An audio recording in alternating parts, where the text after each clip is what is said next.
Hello, everyone, and welcome to another episode of the podcast at Stable School. I'm your host, Raza, head of growth at Scroll, and I'm here today with Ivan from Resolv. Yeah, thanks a lot. Glad to be here today, that's for sure. Ivan, please introduce yourself and tell us a little bit about Resolv. Am I pronouncing it? Is it Ivan or Ivan? Actually, like in Russian, it's Ivan. But obviously for English speakers, it's easier to pronounce it Ivan. I'm totally comfortable. Yeah, no, Ivan it is. My dad always said, respect people pronouncing their names. So yeah, both options work though. And yeah, thanks for a brief passing here. So my background actually, I graduated as an applied physicist. I should have worked with nuclear reactors and stuff. But instead, Warren Buffett, I believe, said that financial derivatives are weapons of mass destruction. And so I worked with weapons of mass destruction in finance instead of maybe doing some nuclear reactor stuff in real world. So I worked for 12 years, actually more in TradFi, with derivatives, hedging large corporates from different risks. And later, I was responsible for setting up a structured products desk, structured investment products. And I was basically kind of looking at it from structuring standpoint. So I was responsible for the product side of things, talking to the central bank, making things happen on the operation side of things, economical and everything else. And that was a pretty cool experience. So it was a kind of small startup within a large bank, actually one of the largest in Russia. And yeah, that's where it felt that it's great to build things, I'd say. And then I shifted full-time from TradFi into crypto because, well, after 12 years, there's a little bit of an innovation and fresh things happening. And also, you have much less impact in TradFi now. Even though we've done a lot of things that never happened before, and it was, again, super cool. Some smart French dude likely did something similar maybe 10 years ago somewhere. In crypto, it's totally different. We felt that basically that's the space where a lot of things are going to happen, where this impact can be measurable. And then basically I was carried away by the smart contracts idea, because any kind of financial contract, if it's being implemented, is just the truly new generation of how that can be run.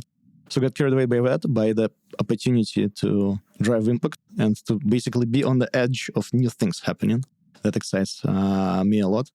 And that's basically how the journey started. So I shifted full-time from TradFi into Web3, advised projects a bit initially, and later, together with my co-founders, we kicked off Resolv. And the birth date of Resolv is 12th of April, 2023, basically.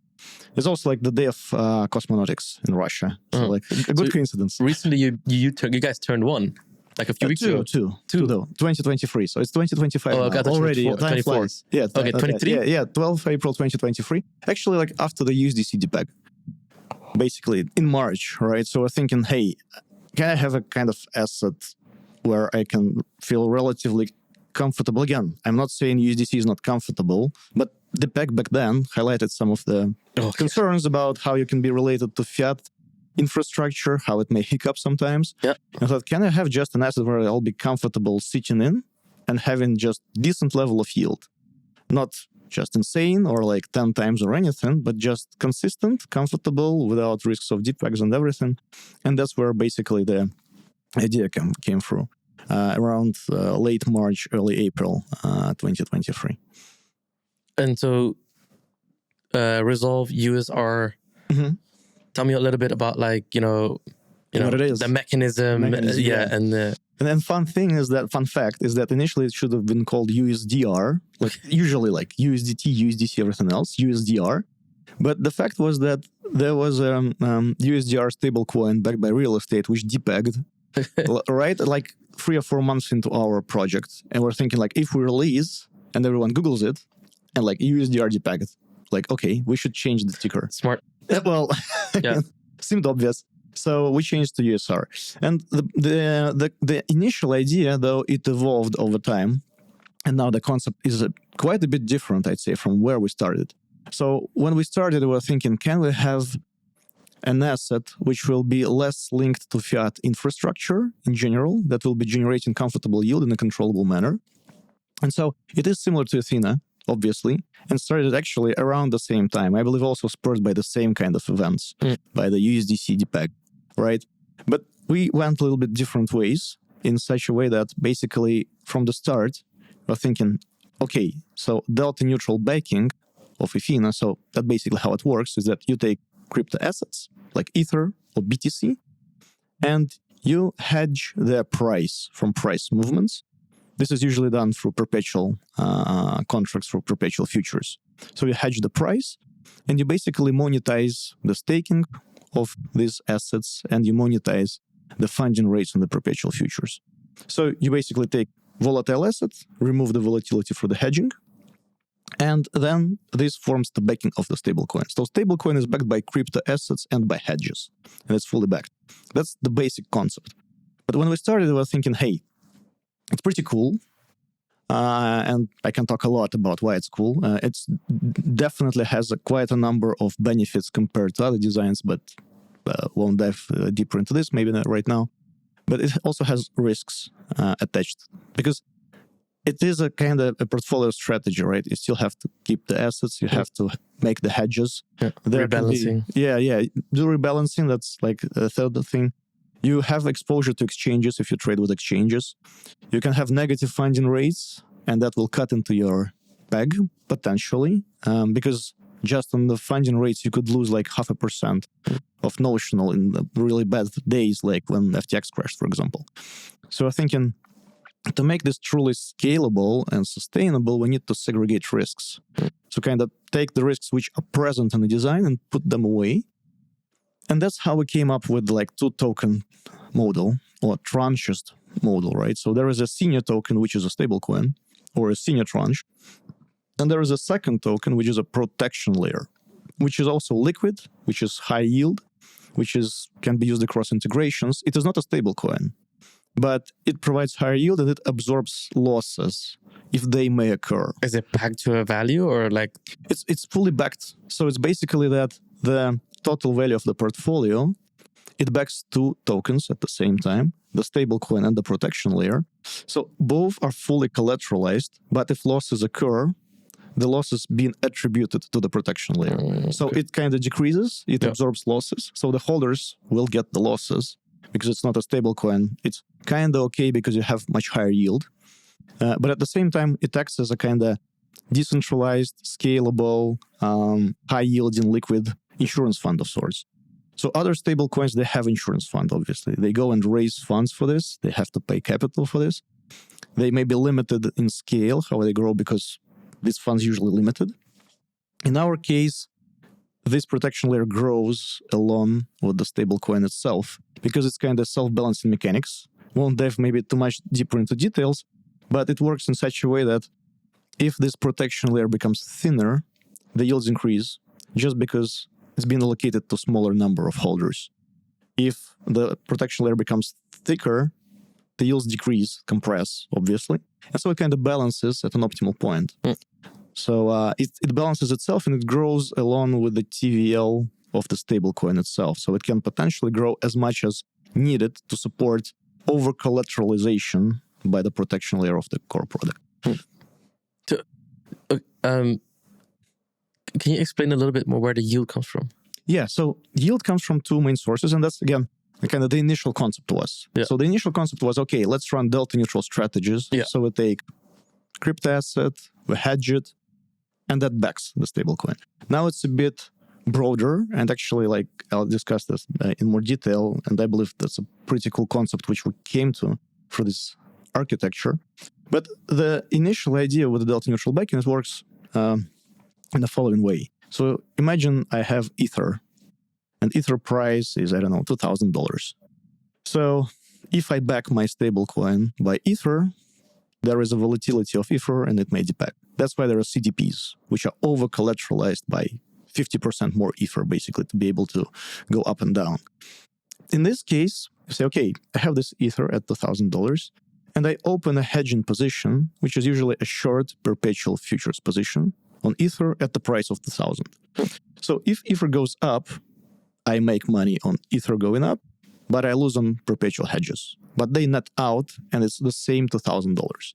Vice versa, if Ether goes down, I'm being compensated by the gains on the perpetual futures position, and it nets out, and it's the same $2,000. So that means that I can back, by this strategy of Ether plus short perpetual futures, I can back the stablecoin, because the dollar value is constant. You gain, you lose, and vice versa, but it stays the same. Then where the money does come from? Two main components here. In the core model, again, you can capitalize on other additional features, but in the core model, it's basically the staking of Ether, because you can use staked Ether, right? And the second part is the major part, and the main part, let's say, is the funding rates of the futures. So how these funding rates work? When you enter into a futures position, you either receive funding rate from the counterparty or you pay it. It is the mechanics which is called to basically balance the markets of the futures with the spot price. And so typically, historically, in crypto, the funding rates been positive, and that means that if you are short, in a short position of perpetual futures, you are getting funding rate. And this funding rate could be pretty decent. I'd say, like, on a bad market of 2022, average was around 5% in Ether, which is not bad. It's not. Like, in the bad market. Yeah. In good times, like, I recall myself seeing this number, I believe in March or April last year, 120%. It was a single day, obviously annualized, but that highlights it. So it is volatile. Yeah. It can go really high. What is it on average, though? On average. So on average, I'd say Annualized. for 2023, it was around 12%. Okay. Something like this, which is decent for a low-risk strategy. And you add staking returns to this. So for 2024, I believe it will be a little bit lower. But like on average, it still kind of has a material premium over like the risk-free rate over RWAs and everything else. It is just more volatile. And that's basically, it can be massively negative. So that's when FTX happened, like these funding rates were as negative that they just cut into the strategies. And actually when FTX crashed, I believe like the majority of delta neutral funds were wiped out. Yeah. Well, just because of the exposure, but also potentially because of the rates impact was also there, though it was relatively negligible compared to the credit exposure to the FTX. So it's volatile, but on average, and they're kind of sticky. So they usually float around 10%. It actually comes from the mechanics on how exchanges set the rules for setting the funding rates. They have a bit of stickiness. So it can go up, and usually it goes back to this 10% or something like this, but there can be prolonged periods of higher rates, and that's what we've seen in March. Well, that's what we've seen when Athena started. Around basically, they really timed the market, like say from January 2024 till around April 2024, when the funding rates were really good. And that allowed them to show really good rates, and they basically skyrocketed based on that. Then there was summer, which was pretty uneventful, and like I'd say the rates compressed. We've seen like 3-5%, something like this, nothing to write home about. Then again, in November, December, January, February, we've seen another wave. That's where basically we capitalize on it, on also riding the narrative of the markets which are feeling bullish and you're able to show high rates. So these are the core contributors in terms of yields. What problem is Resolv solving? Yeah, so the problem is that basically, like, if you take, well, in short, we're solving the problem that there is alpha in crypto returns, for sure. Okay. But the risks which are related to those and the scalability of these returns limit the inflow of conservative capital a lot.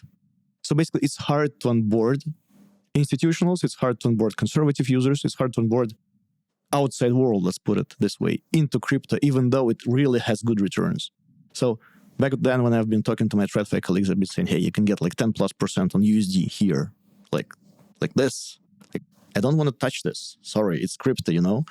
So we are trying to solve exactly this. So what we are building for this kind of protection mechanics, like protection layer, we're saying, hey, like the broader narrative as it is now is we are sourcing crypto native yields. Delta neutral strategy is one of those, but there are other options, and we can dive into more detail on that. We source different yields. We source them on a broader scale to be able to scale the yields more. And we segregate the crypto-related risks.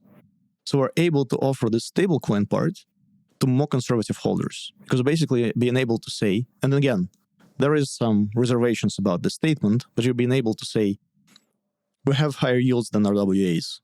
And at the same time, we put the risks into the second token. And the second token is a good product in itself because it has higher yields, the leveraged ones. And the real risk takers of this world in crypto, like the funds, the degens, the farmers, etc., they're pretty happy to take that risk because it's a kind of prepackaged high-yielding strategy. So that's what we want to solve. We want to enable crypto-native yield generation and distribution. We want to meet capital with the yield sources in a risk-controllable manner. But you also want to target like capital that is like outside of our bubble. Absolutely. Yeah. And that's the mission. And that's the goal for the whole crypto in general as an industry. Sure. That's what we should do. Yeah. And I'm sometimes a little bit surprised how we have quite a bit of competition or arguments within the industry when we're actually that small. Yeah. And our main goal is to attract the users, attract capital, bring in more capital on chain, move that to the new infrastructure, which is much more efficient, and it's huge. And we should solve, as an industry, this problem first and foremost. Yeah. It's very interesting what you're saying right now. It's like, so you're basically saying we are fighting each other sometimes too much when there's... Absolutely. Yeah. It's still a small market. It's still a small market. I believe there is no reason to fight here for the small market. Yeah. Our main goal is to go, again, I wouldn't say like this, like sometimes you hear it, let's fight banks, let's fight the TradFi guys, institutions. I mean, that won't be a fight. Yeah. And it's a little bit like coming in with a knife to a gunfight. Yeah, 100%. But what we should do, we should enable the expansion of this. Yeah. We should kind of provide use cases. And when the market expands, when it becomes more established, when we have less of these deviations of crypto, which we see all the time, then it might be a better time to try to figure out where you sit in the competitive landscape. Again, I'm not saying it should just, be all the flowers and roses and rainbows and everything, definitely. But still, like, the goal of the industry is a little bit different and trying to share the pie, which haven't grown yet. No, for sure. And I think even hot take, or I don't know, hot take, I think that after certain meme coins from certain presidents and stuff like that, I think people have just been burned. It actually reminds me of I don't know, fun story. Anecdotally, I remember Lunaterra. Everyone remembers it. Everyone remembers it. Yeah, everyone remembers for sure. But I didn't actually touch it. But I got laughed at friends. They were all like, "Oh, I know people that are very smart. We're like, don't think about it, Raza. Just put your money there. Trust me." And this is the advice I would get.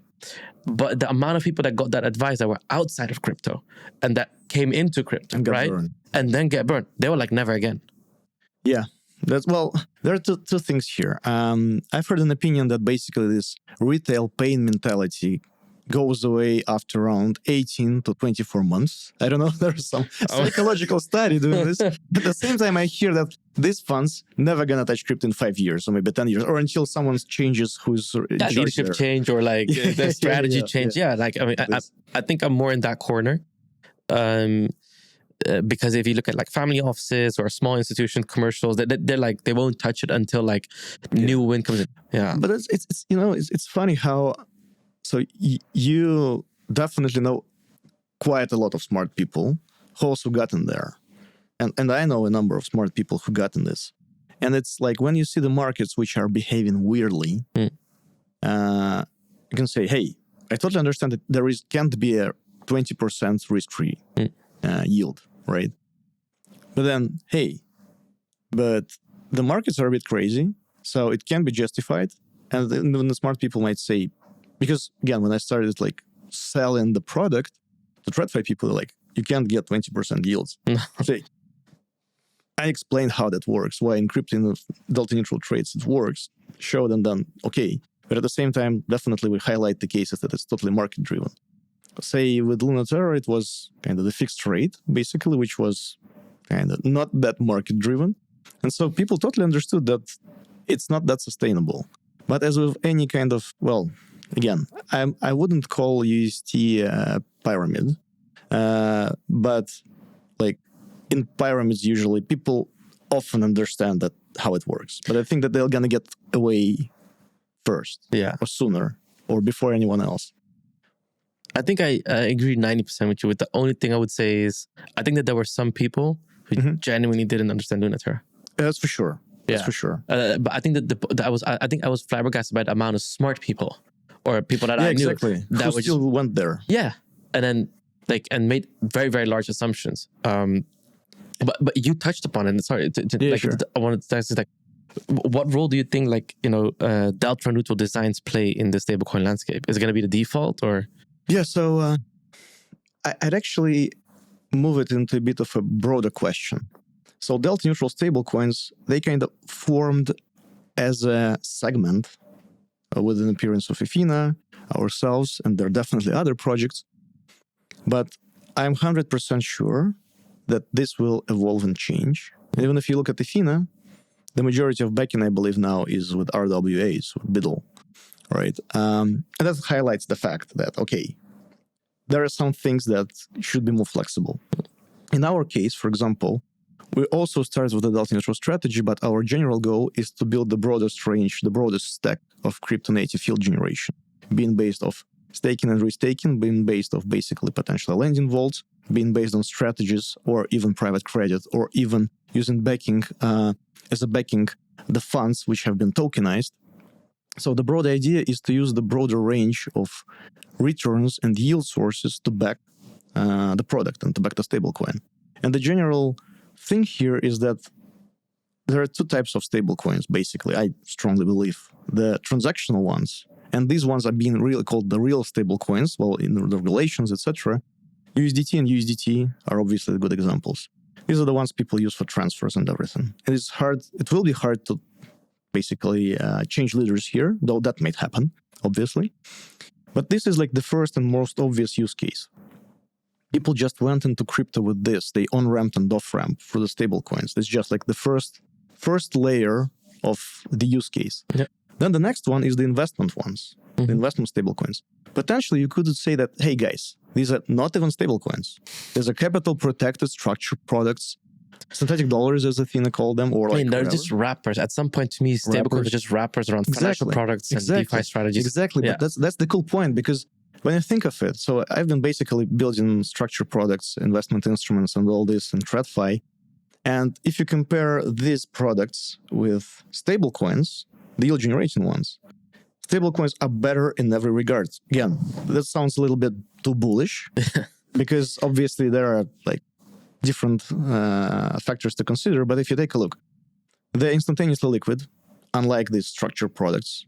They are transferable easily. They are self-custody and more transparent. They are capital efficient, which is super cool. So you can use them as a collateral, right? You can build leveraged positions.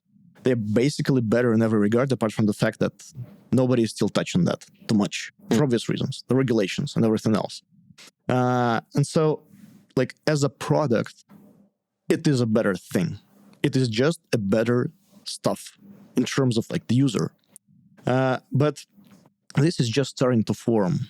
And like you can say, okay, so it's just a tokenized hedge fund, a tokenized money market fund, a tokenized whatever. Yes, but what's cool is that this tokenization is not just tokenization, like I have a token of the fund. It's a super useful and token with great utility as a stablecoin. Because potentially you can use it as a means of exchange. Yeah. You can use it as a collateral. Yeah. You can use it to build leverage positions. You can transfer it wherever. Now that's what makes it cool. But the problem arises the same. How do I make it in such a way that it doesn't blow up? Right? So it's cool to get a lot of yield sources, put them all in one basket and say, hey, let me back stablecoin by this, and then just sit and wait while something blows up. So that's why you need the risk segregation. That's how we build it. But we'll see much more in this. And then there is a question, oftentimes people ask, like, will there be more stablecoins? Does the world need many stablecoins?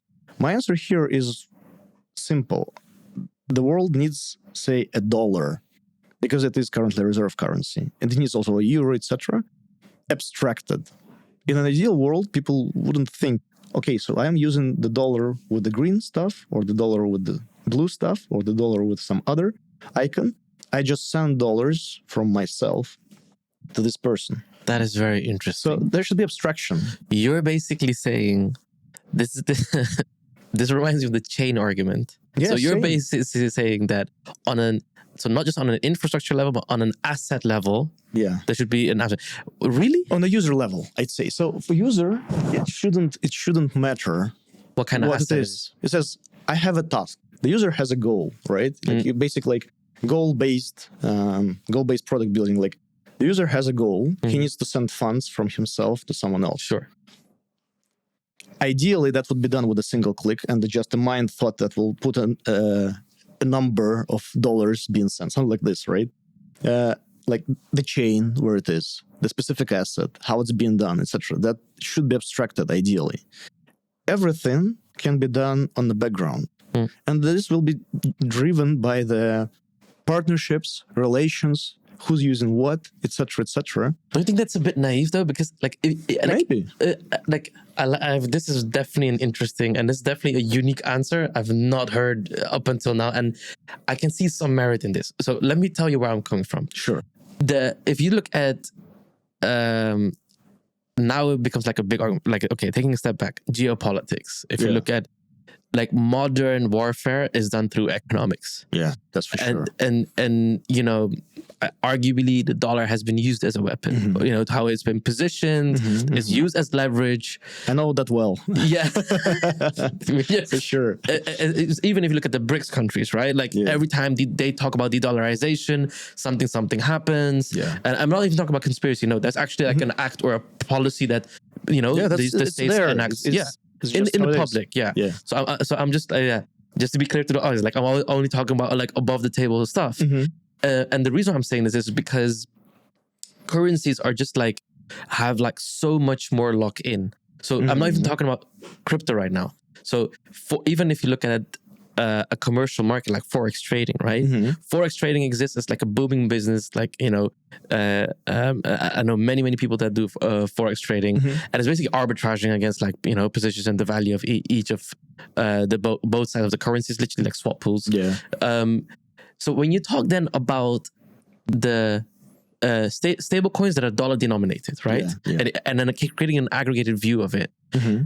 And like instantly I'm thinking like, who would create an aggregated view for the user?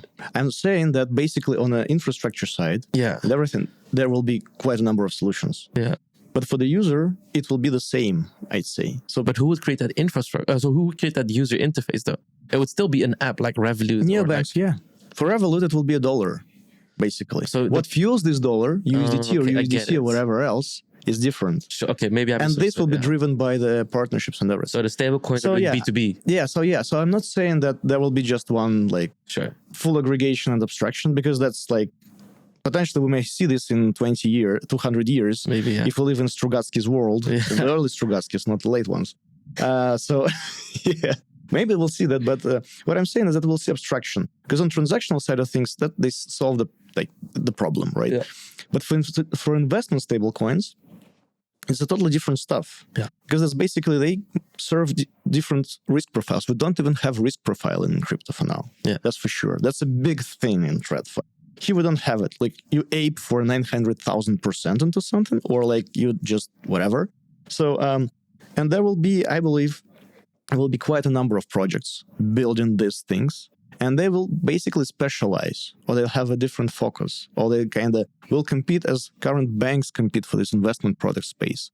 There are like quite a number of global players. They all coexist, like how Goldman Sachs can coexist with JP Morgan, for example. Not the best example, but still.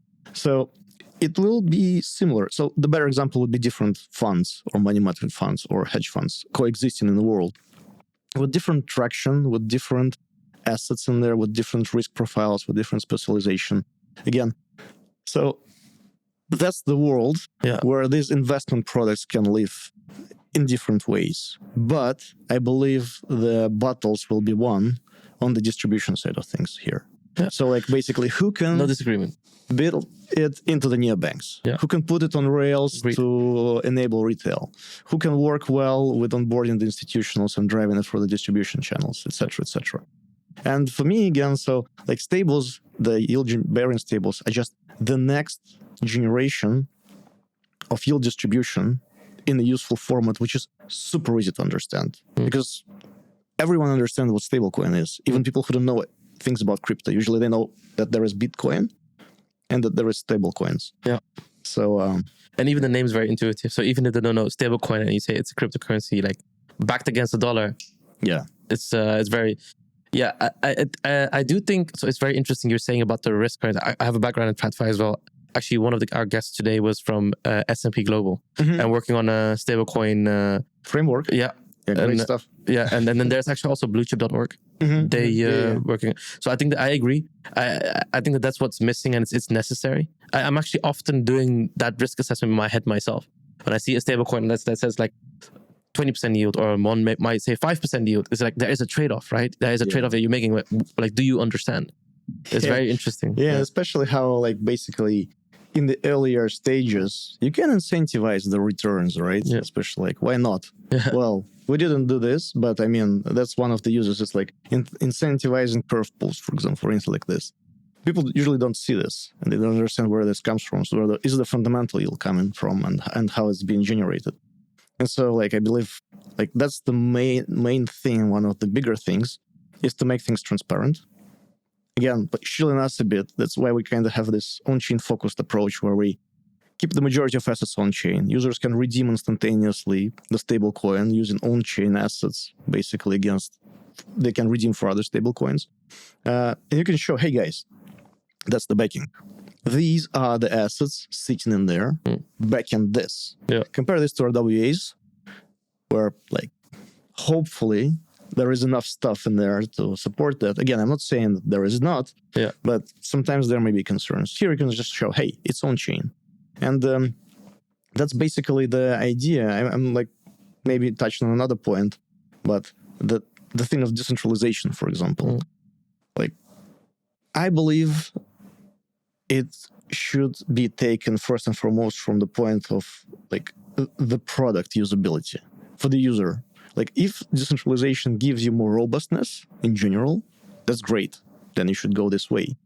If it basically adds more obstacles or hiccups or issues, then maybe it's not the best way to go. And for users of stablecoins, for example, I believe for them, it's more important to be able to see what's backing it and be able to exit it at any point in time without depeg or without slippage than being sure that it's run by 10,000 decentralized operators. I think the first one is more important than the second one, actually. Again, but it's just that when you show the backing and you show how it's being done and that there is no way to rug it, basically, you are providing the core kind of value add for the user as decentralization does, that no one can try to kind of limit your interaction with this, that you have the ways to exit it, you have the ways to get your funds back, you have to understand that how it's being backed and it's being done in the proper way, basically. No one has been tingling with it. Again, there are issues of control, limitations of access, etc. That's a bit separate topic, but that's the point of view here. Yeah, it's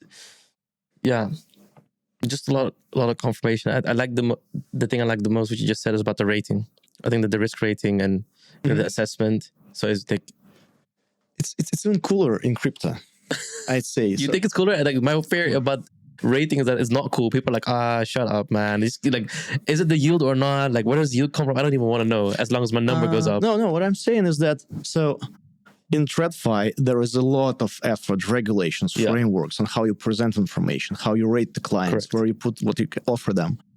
But in crypto, you can take it to the next level. So what I'm saying, and regulators will argue with me here, I'm saying that, hey, you should highlight everything. Yeah. You should provide the default solution for the client based on risk profile, but you should give him the ability to choose, basically. And in crypto, it can be done even better, because basically you can trace on-chain activity and you can understand how degen the person is. So what is the type of positions he takes and what will be more suitable. If that's the person who just has, 10,000 USDC on his Trust wallet and never moves them and has zero yield on them, basically they just sit in there, then likely you would propose like something super, super conservative. Yeah. If there's a person who goes to next levered YT, whatever, then basically it's a different story. Yeah. So that makes sense.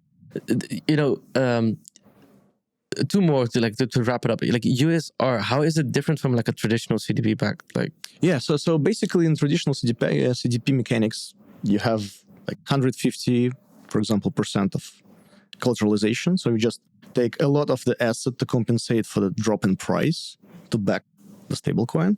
So you compensate the market risk or the price movements of the asset by just having more of it. And it's not capital efficient. That was one of the concerns, right? Another concern was the low level of peg. The low peg stability is another concern for these mechanics, just of how it's being built. In the delta neutral setup, it's capital efficient. It's one-to-one, basically. So if your user provides $1, I buy Ether for $1, I short Ether for $1, and that's fully backed. And like basically that means that it's more capital efficient.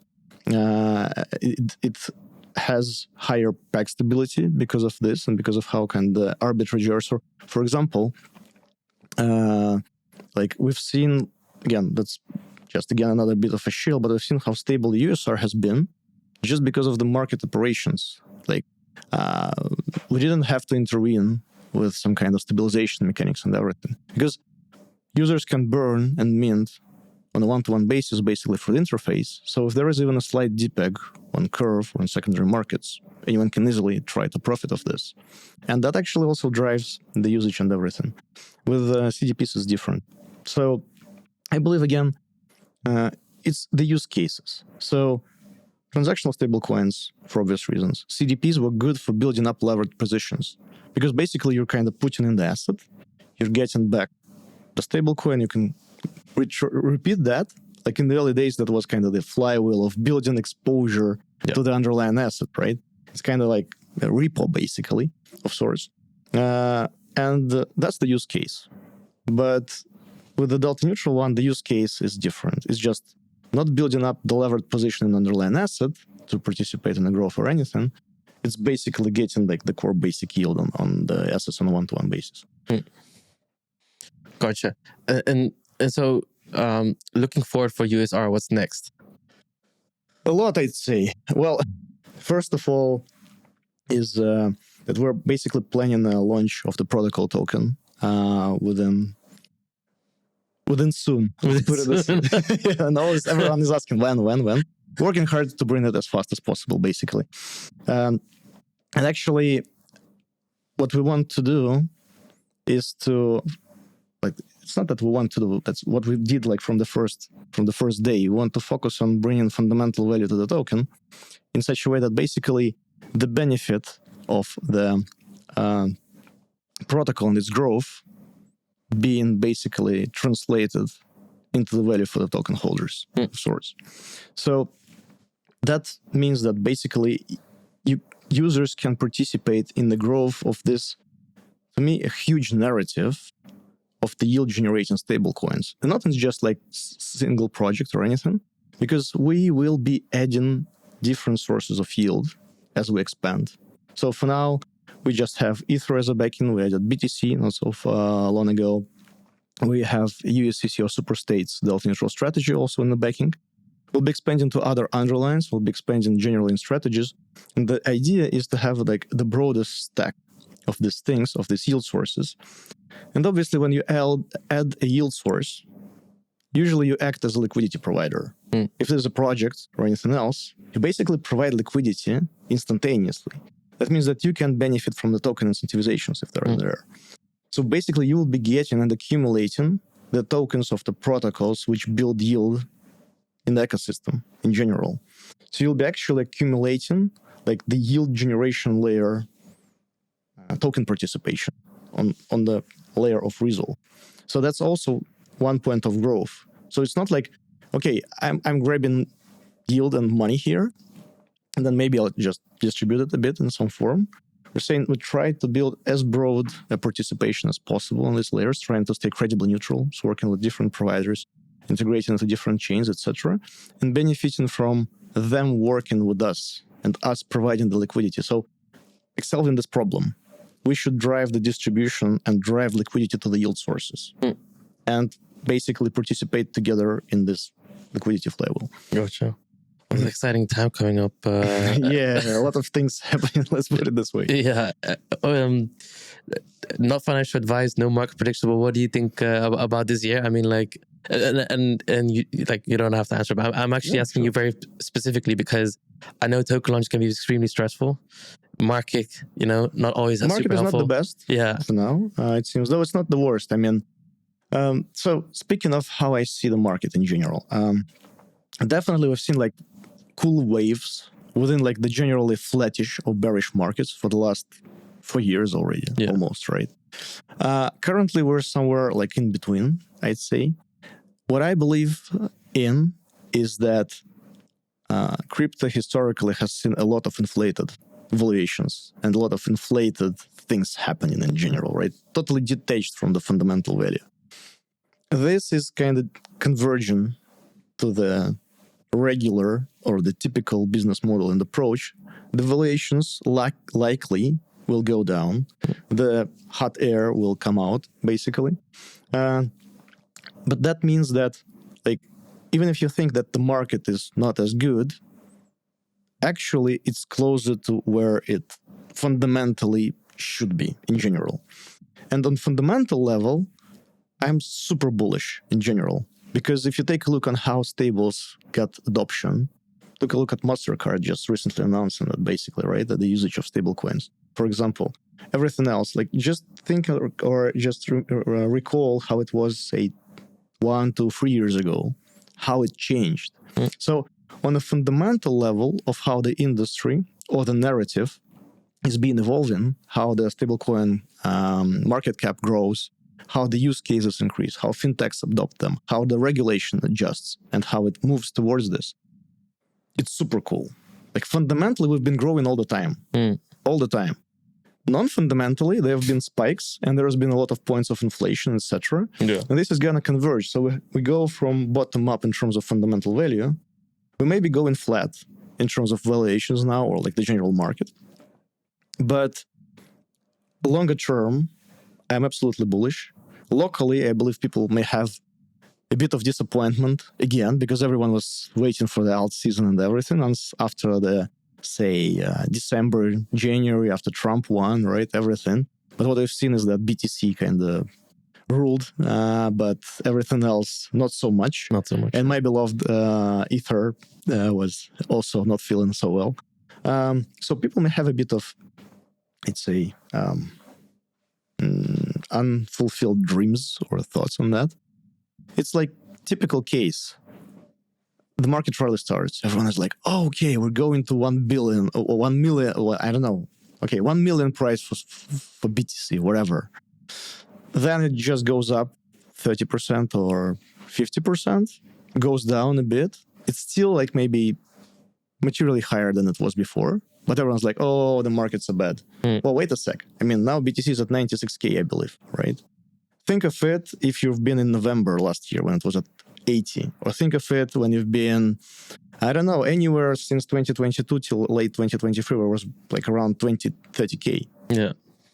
That's cool. Yeah. The main concern is the alts. Yeah, that's for sure. The sentiment is not so cool. And I believe the main concern is that it's hard to see how this is gonna overflow from, say, BTC flows into the alt flows. It's already not overflowing right now. Again, not a financial type, but it's already not overflowing from BTC to like ETH. Yeah. The correlation is completely broken. Yeah. But I believe that's basically, again, maybe I'm a little bit naive here. It's just that not too many projects or not too many alts have the fundamental value in there, being honest. And so define like what is fundamental value? Yeah, we're at time, but like give me like a short run. Like what's to you? What does that mean to you? To me, it means that basically if you have the token, you have the development of the underlying project, which will potentially drive the value of the project. Basically revenue generation, let's put it this way. Yeah. I mean, businesses should generate revenue. Obviously, you can live for 10 years without generating revenue and feel fine. But that just means that you can try to scale as much to grab all the market to then actually kind of capitalize and monetize it. Yeah. And to me, often it seems that, again, maybe I'm a little bit cynical on that one, that like the crypto value generation flywheel is totally different than in the real world. Well, in real world, you say, okay, there is a cash flow, for example. If you sum up all the cash flows, then that's the value of the project, plus some growth premium, for example. Here you're saying, well, actually, like making the cash flow and like making a sustainable business which generates revenue and everything is like a secondary goal. The main goal is to drive the FDV to 10 billion at the start, capitalize on selling the token or like whatever happens and making striking OTC deals or like trying to play around this. And then when it kind of goes down, well, we'll see how that goes. So it's just that the value capture is happening not kind of on the long-term side of things, but just by capturing the first spike of it. But I mean, I don't want to sound as a boomer here or whatever. It's just how market works. Like if anything, I often sound like a boomer because I'm hammering on like what's the operating model, what's the revenue streams, and etc. etc. So I think a lot of the fundamentals are sometimes just missing. But yeah. I mean, definitely, like if you have something that can be super huge, you can just sell it. Hey guys, this should be super huge. Yeah, I will figure out how to monetize it when it becomes that huge. Yeah. But the problem is that usually this is lagging behind a lot. Yeah. So you're selling the huge, but the actual implementation of the revenue generation on that huge base may be a bit lacking. But I'm no venture capitalist, so I'm not gonna tell you how it works for the projects which actually managed to raise at, I don't know, 1 billion FDV in the private stage, for example. Yeah. I'm not saying all of them are bad, obviously. No, of course not. We've come at time. Ivan, I really appreciate your take and like all the best and good luck to Resolv. I'm pretty sure like the token launch is going to be amazing. And thank you. Yeah, I'll catch you soon. Post token launch, you'll be back on to tell us like all experience. I'll be here to hug you. I'll be even bolder. I think that's possible. It comes back. The hair grows back again. Oh, seriously? Okay, cool. Didn't know that. Or maybe I'll have no eyebrows. Who knows? All right. Thanks a lot. Catch you next time. Cool. Appreciate it. Thanks. Great stuff.